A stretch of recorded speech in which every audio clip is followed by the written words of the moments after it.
আর জিয়াউর রহমান বেঁচে আছেন। জাতীয় আন্তর্জাতিক চক্রান্তে তাকে হত্যা করা হয়েছে, কিন্তু আজও অত্যন্ত প্রাণবন্তভাবে তিনি বেঁচে আছেন মানুষের মানুষ লোকে। আমরা এক তীব্র আকর্ষণে বোধ করি জিয়াউর রহমান নামটা শোনার সাথে সাথে। একটা মানুষ এত অল্প সময়ে জনগণের মধ্যে যে স্থান করে নিয়েছিলেন, এটা অভাবনীয়, এটা অতুলনীয়।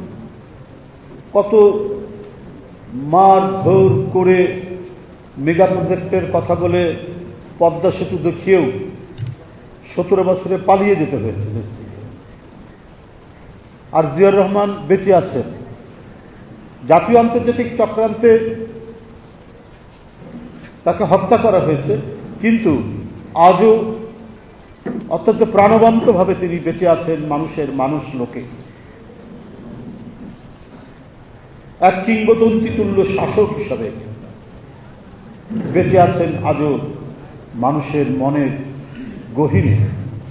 কেন? একটা অল্প সময়ের মধ্যে একটি জাতিকে উন্নয়ন, উন্নতি, উৎপাদন, গণতন্ত্র, কয়েকটা বিষয় এমন একটা পরিস্থিতিতে দাঁড় করে দিলেন যে মানুষের ক্ষুধা নিবৃত্ত হলো, কিছুটা পরিমাণে হলো, মানুষের ব্যাপক কর্মসংস্থান হলো।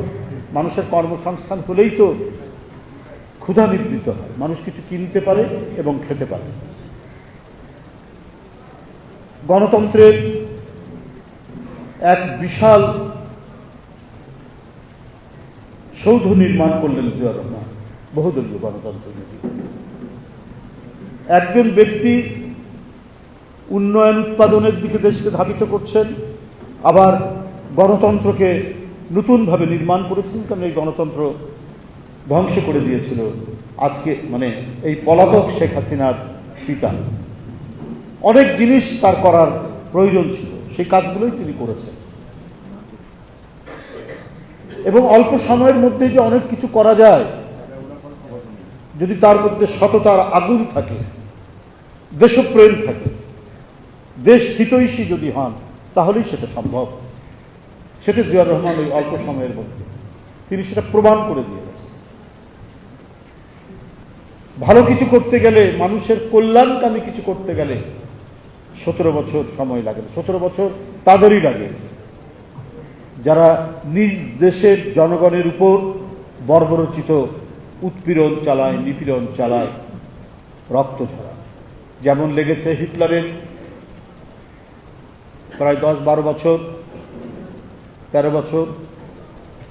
আরও যে সমস্ত শাসক রয়েছেন 20-25 বছর, আপনার হাফিজ আল আসাদ এবং তার ছেলে বাসির আল আসাদ, এদের তো লাগলো 53 বছর তাদেরকে সরাতে।